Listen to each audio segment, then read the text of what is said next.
Hello dear student welcome. तो 5 short note कैसा आएगा एग्जाम में और कैसे लिखना है, तो एकदम शॉर्ट में एकदम सिंपल में एक्सप्लेन करा देता हूँ। और पाओ पाओ हो सकता है उतना लेक्चर तुम लोग पहले सेंड कर दो, अभी नहीं, पूरा लेक्चर सुनने के बाद। अब तुम्हारा बोलते हैं ना नजराना पेश कर दो, खुश हो जाएंगे तुम लोग। ओके, तो समझो अभी अमल के मिशन ऑफ कंपनी के ऊपर शॉर्ट नोट क्या आएगा, अमल का मिशन आएगा, परचेस कंसिडरेशन आएगा, कुछ भी आ सकता है। तो अभी मैंने इंट्रो बनाया, क्या तुमको टेक्निक दूंगा, क्या ट्रिक है, कैसे अकाउंट्स का शॉर्ट नोट लिख दो। ओके चलाओ जाओ। तो अमल के मिशन का मतलब होता है दो कंपनी ज्वाइंट होकर नया कंपनी बनता है। ओके, या फिर एक कंपनी दूसरे कंपनी को टेक ओवर करता है या तो ऑब्जर्व करता है। तो amalgamation of company means combination और merger of two company, combination और मर्जर ऑफ टू कंपनी। और न्यू कंपनीज फॉर्म, नया कंपनी बनता है to take over the business of old company. समझ लो, समझ के बंटी लोग। तो अमलकमिशन ऑफ कंपनी का क्या है, अकाउंटिंग स्टैंडर्ड 14 याद है, AS 14 ब्लैंक्स में भी आ जाएगा। तो शॉर्ट नोट के साथ ब्लैंक्स भी रिवाइज हो रहा है। तो एक एग्जाम्पल डाल देंगे, ए कंपनी अलग है, बी कंपनी अलग है, दोनों जॉइंट हो गए, तो ये भी न्यू कंपनी बन गया। तो जो पुरानी कंपनी होता है उसको ओल्ड कंपनी बोलते हैं, और ओल्ड कंपनी को बोलते हैं ट्रांसफर कंपनी, और ट्रांसफर कंपनी को वेंडर कंपनी भी बोलते हैं पुराना। और जो नया कंपनी बनता है उसको ट्रांसफरी कंपनी बोलते हैं, जो खरीदता है उसको ट्रांसफरी बोलते हैं, या फिर उसको बोलते हैं परचेज कंपनी। ओके, अब अमल के मिशन में क्या है ना, तुम लोगों ने मीनिंग बना दिया, मस्त में इंट्रो बना दिया, राइट। फिर एग्जाम में ना तुम लोग और क्या दिमाग लगा सकते हैं, बच्चा मालूम है क्या। तो अमल का मिशन में परचेस कंसिडरेशन होता है। परचेस कंसिडरेशन मतलब होता है कि ट्रांसफर कंपनी को कुछ अमाउंट पे करेगा बिजनेस परचेस करने के लिए। तो बिजनेस परचेस के लिए जो पे करते हैं उसको बोलते हैं परचेस कंसिडरेशन। उसका भी दो मेथड होता है। कितने मेथड होता है, दो। एक होता है नेट एसेट मेथड, जब कंपनी नए कंपनी न्यू कंपनी की पुरानी कंपनी का एसेट्स लेके जाता है। एक होता है पेमेंट मेथड, उसको बोलते हैं परचेस मेथड। ओके, इसमें क्या एसेट लेके आएगा, इस पर पेमेंट करेगा, राइट। ये तुम्हारा परचेस कंसिडरेशन हो गया। और एक अच्छी बात बताओ कि तुम लोग परचेस कंसिडरेशन का फॉर्मेट बना सकते हो, एसेट्स और लायबिलिटी को माइनस करके दिखा देने का, अमाउंट डालने का नहीं।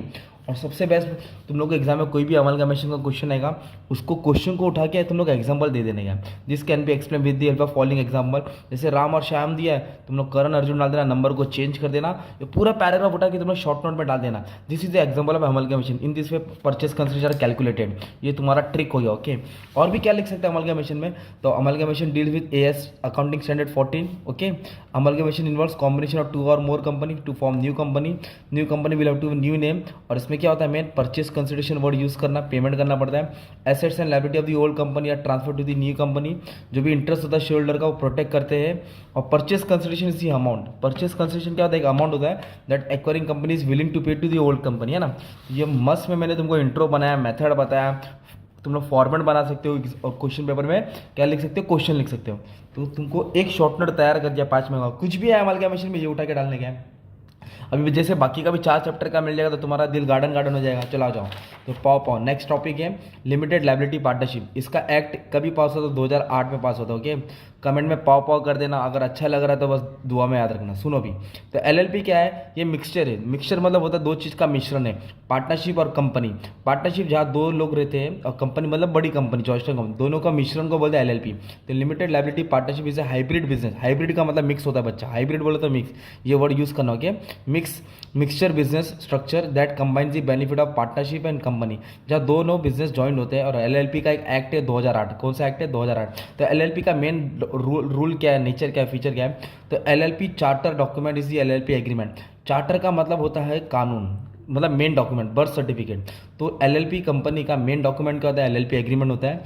और जो भी LLP नंबर ऑफ, इसमें मेंबरशिप कितना लिमिट है, मिनिमम 2 मेंबर है, मैक्सिमम नो लिमिट। ये याद रखो, ब्लैंक्स में आएगा, ट्रू और फॉल्स में आएगा। Minimum 2 member, maximum 2, no limit, कोई भी कितना भी आने दो। LLP मेंबर है लिमिटेड लाइबिलिटी, इनका कर्जा कम रहता है, इनकी पास लाइबिलिटी ज़्यादा होती नहीं है। और LLP can be converted into company, LLP को कंपनी में कन्वर्ट कर सकते हैं, पर कंपनी को LLP में कन्वर्ट नहीं कर सकते। ये ब्लैंक्स में ट्रू और फॉल्स में आता है। और फिर जैसे बड़ी कंपनी में बोर्ड ऑफ डायरेक्टर मैनेज करता है, जैसे कोई शिप को कैप्टन जैक स्पैरो संभालता है, मतलब कप्तान संभालता है, वैसे ही LLP को कौन संभालता है, डेजिग्नेटेड पार्टनर। तो designated partner are the partner who are responsible for the management of the LLP, वो मैनेज करता है। The role of designated partner, short form में लिखा DP, in case of LLP is similar to that of director in case of company. LLP वही role play करता है जो director का, जो कंपनी का डायरेक्टर करता है। और उसको क्या मिलता है, कोड मिलता है, DPIN कोड मिलता है ना, डेजिग्नेटेड पार्टनर आइडेंटिफिकेशन नंबर मिलता है। ओके, ये याद रखने का है। फिर एक LLP का एग्रीमेंट होता है, 2 पार्टनर है, 3 पार्टनर है, 10 पार्टनर है। तो जो भी LLP में मेंबर है तो उसमें एग्रीमेंट रहेगा। तो एग्रीमेंट में डॉक्यूमेंट रहेगा, डॉक्यूमेंट टर्म्स एंड कंडीशन रहेगा। टर्म्स एंड कंडीशन में रहेगा कि किसका क्या रोल है, क्या प्रॉफिट शेयरिंग है, क्या ड्यूटीज है, कैसा मैटर सॉल्व है, ये सब डाल देने का था। और LLP में राइट्स क्या है, लोग कोई भी कॉन्ट्रैक्ट में जा सकते हैं, कोई भी प्रॉपर्टी खरीद सकते हैं, can be sue and be sued, उस पर केस हो सकता है और केस कर सकता है। और मेन बात क्या बच्चा मालूम है क्या, एलएलपी के ऊपर क्वेश्चन आने वाला है, तो उसको तुम लोग पूरा पैराग्राफ लिखने का, टेबल नहीं बनाना, पूरा द एलएलपी का एग्जांपल देना, the following can be explain with the help of LLP. तो जो क्वेश्चन पेपर में उसको नाम घुमा देने का है, सिर्फ नाम नंबर चेंज कर देने का, तो टीचर और खुश है, बच्चे ने कंडीशन लिखा है। और एलएलपी में भी परचेस कंसिडरेशन बनता है, तो ये तुम लोग बना सकते हो। ओके, और एलएलपी का फायदा क्या है, ये बिजनेस को स्टार्ट करने में ज़्यादा खर्चा भी नहीं लगता है, इजी टू स्टैब्लिश, एकदम तुरंत स्टार्ट हो जाएगा, मैनेज करने में भी ज़्यादा दिक्कत नहीं आती, एकदम इजीली मैनेज कर सकते हैं, आसान है चलाना, कोई रिस्ट्रिक्शन नहीं है, कितने मेंबर्स को आने दो, कितने मेंबर को जाने दो, ज़्यादा लेस कंप्लेंट्स, नो रूल, ज़्यादा रूल्स नहीं, कम रूल्स एंड रेगुलेशन है, जो कंपनी में ज़्यादा होता है, गवर्नमेंट इंटरफेयर करता नहीं, there is no government intervention, easy to dissolve, अगर नहीं जम रहा बिजनेस बंद कर दो, गाँव चले जाओ, और ऑडिट करना ज़रूरी है, ये ब्लैंक्स में आएगा। अगर बिजनेस 25 लाख के ऊपर कंट्रीब्यूशन, अगर उन लोगों का कैपिटल 25 लाख से ज़्यादा है या टर्नओवर 40 लाख से ज़्यादा है, टर्नओवर मतलब सेल, तो उनको ऑडिट करने की ज़रूरत है। तो 40 लाख का टर्नओवर है, 25 लाख का कंट्रीब्यूशन, तो ऑडिट करना ज़रूरत है। ये हो गया एलएलपी का तुम्हारे लिए मस्त में शॉर्ट नोट बना दिया। एक डिस्टिंग्विश भी आ सकता है एलएलपी और कंपनी, तो आप लोग रीड कर लेंगे तो आ जाएगा, मैंने दोनों सब मिक्स करके बता दिया। अब नेक्स्ट है बच्चा लिक्विडेशन ऑफ कंपनी। मस्त में पढ़ा रहा हूँ, मजा आ रहा है कि नहीं बच्चे लोग, कमेंट कर दो। अभी सुनो, लिक्विडेशन का मतलब होता है कि कंपनी अच्छी खासी चल रही थी, कंपनी पे किसी ने काला जादू कर दिया, किसी ने पनौती लगा दिया, नींबू मिर्ची डाल दिया, कंपनी लॉस में हो गई, कर्जा हो गई, कंपनी डूब गई, कंपनी मर गई, कंपनी को कंगाल कर दिया। तो लिक्विडेशन को अभी ये हिंदी में बोला ना, अभी इंग्लिश में बोलता हूँ। Liquidation of company is the process of closing a company, company को बंद करना, बाय सेलिंग इट्स एसेट, तो कंपनी को बंद करते बाद कंपनी का एसेट्स को बेचा जाता है, पेइंग ऑफ डेप्स, डेप मतलब कर्जा चुकाते हैं, एंड डिस्ट्रीब्यूटिंग एनी रिमेनिंग, कुछ बचा तो बांटेंगे, किसको, इक्विटी शेयरहोल्डर को। एकदम मस्त मीनिंग दिया ना भाई, 4 लाइन याद कर लो। Liquidation of company is a process of closing a company by selling its asset, paying off debt and distributing only any remaining to equity shareholder. और जो ये बंदा हिसाब किताब करता है उसको लिक्विडेटर बोलते हैं। और लिक्विडेटर एक पर्सन है, कौन अपॉइंट करता है, कंपनी अपॉइंट करती है, उसको कंपनी दावत पे बुलाती है, भाई आओ हिसाब किताब करो, हमारी कंपनी मतलब वो ख़त्म करो भाई, to look after the process of liquidation of company, जो हमारा दिवाला निकल गया उसका हिसाब किताब लगाओ, राइट। तो ये लिक्विडेटर होता है जो कंपनी अपॉइंट करता है, जो हिसाब किताब देखेगा।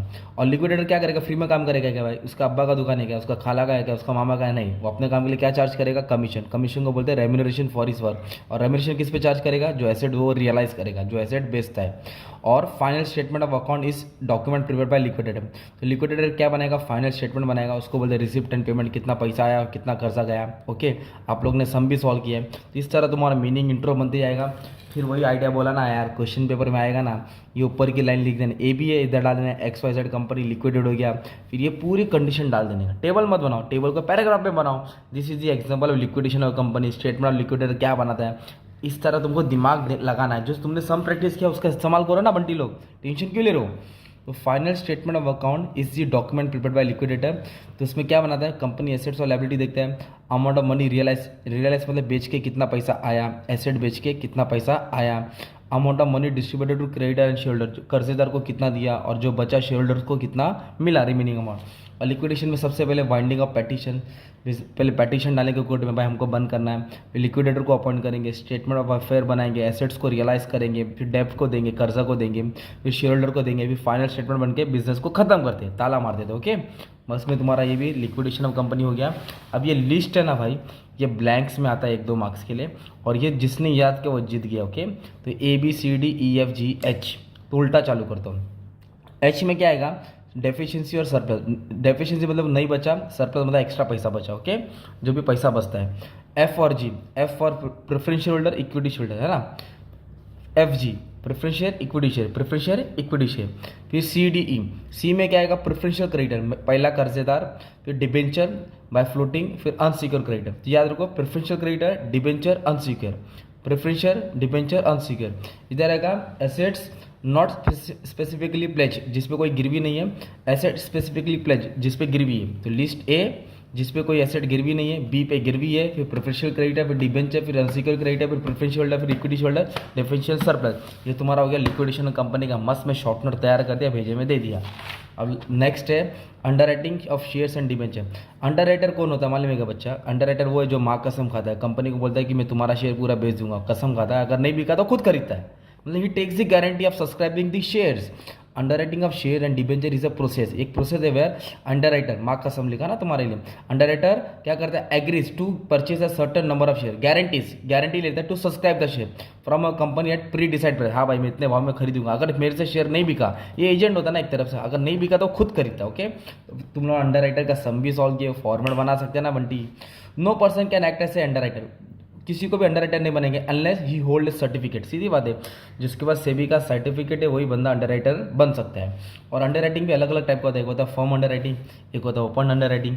फर्म अंडर राइटिंग क्या होता है, the underwriter agree to take up the specified number of share, वो एग्री रहता है कि मैं इतना शेयर लूंगा। His liability is absolute and not conditional, absolute मतलब होता है उसने जितना बोला उतना उतना बेचना ही पड़ेगा, वो बोला कि मैं 10,000 शेयर मार्केट में बेचूंगा तो 10 सब्सक्राइब कराना ही पड़ेगा, okay. Even if is issue is over subscribe, अगर ज़्यादा लोग भी आएगा तो भी उसको उतना माल बेचना है, कम लोग आएगा तो भी उतना ही माल बेचना है, उसको बोलते हैं फर्म अंडर राइटिंग। क्या बोलते हैं उसको, even if the issue is oversubscribe, ज़्यादा तो underwriter are liable to take up the agreed number of share, जो बात किया था उसको शेयर लेके जाने का, ये उसका उल्टा है।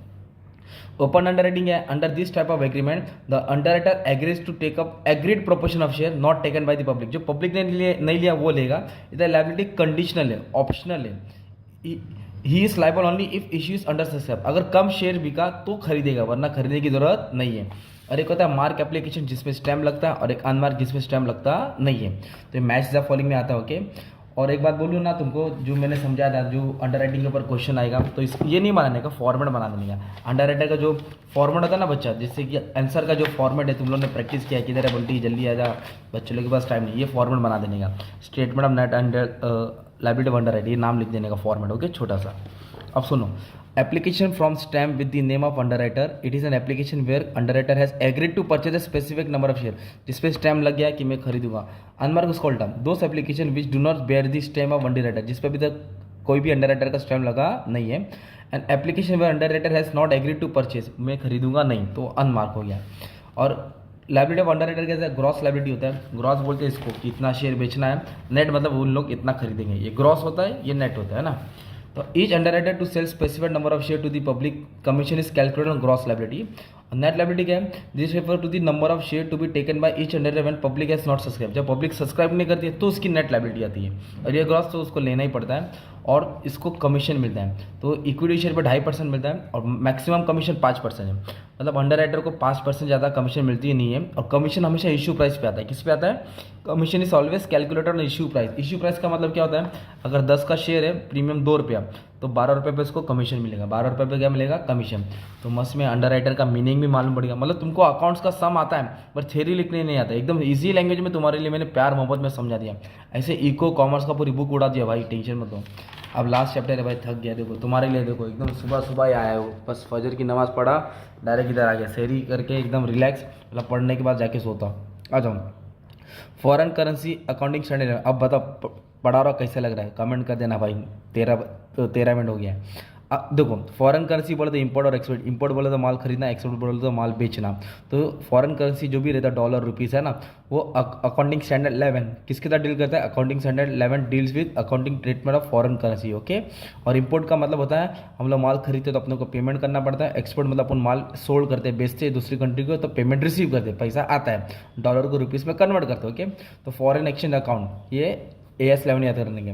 तो फॉरेन एक्सचेंज में जो भी डिफरेंस आता है, कम ज़्यादा प्रॉफिट होता है या लॉस होता है, वो फॉरेन एक्सचेंज अकाउंट में ट्रांसफर होता है, उसको FEF अकाउंट बोलते हैं। A separate account is use to record exchange difference from the foreign currency transaction, है ना। ये तुम्हारा मस्त में मीनिंग हो गया भाई, थोड़ा बना देना। फिर फीचर्स क्या बताने का है, ये फॉरेन ट्रांजेक्शन, तो AS11 किसके साथ डील करता है, transaction that involve foreign currency, जैसे import export loan. Monetary item होता है कि नॉन मॉनिटरी, मॉनिटरी मतलब जिसमें कैश होता है, जो पैसे में कन्वर्ट होता है जल्दी, नॉन मॉनिटरी मतलब जो कैश में जल्दी कन्वर्ट होता नहीं है। तो मॉनिटरी आइटम जिसकी वैल्यू फिक्स रहती है, जैसे कि cash receivable, payable, cash balance, bank balance, ये होता है मॉनिटरी। नॉन मॉनिटरी बोले तो याद रखो इन्वेंट्री, इन्वेंट्री मतलब स्टॉक, ये नॉन मॉनिटरी होता है, ये मैच द फॉलोइंग में आता ही है भाई, आएगा तो। That item do not have face value, जिसको कैश में कन्वर्ट करते नहीं है। और फॉरेन करेंसी क्या, ऐसे currency other than reporting currency, foreign currency क्या, it is a currency other than reporting currency. ये ब्लैंक्स में आएगा तो ट्रू लिख देना, क्या लिख देना, ट्रू। और भाई तुमको सम भी मालूम है, एग्जाम्पल डाल देना, और 1-2 एंट्री भी लिख देना भाई, 1-2 एंट्री भी लिख देना, टीचर खुश हो जाएगी। ओके। स्पॉट रेट होता है जो तुरंत ऑन उसी दिन सेटलमेंट होता है। एवरेज रेट मतलब होता है मीन निकालते हैं, वेटेड करके निकालते हैं, और ये ज़्यादा करके ट्रेडिंग अकाउंट और प्रॉफिट एंड लॉस अकाउंट के लिए काम आता है। क्लोजिंग रेट जो बैलेंस शीट के लिए काम आता है, और exchange rate is a exchange of two currency. और फिर तुम लोग प्रोफार्मा बना दो, क्वेश्चन बना दो, एफ अकाउंट बना दो।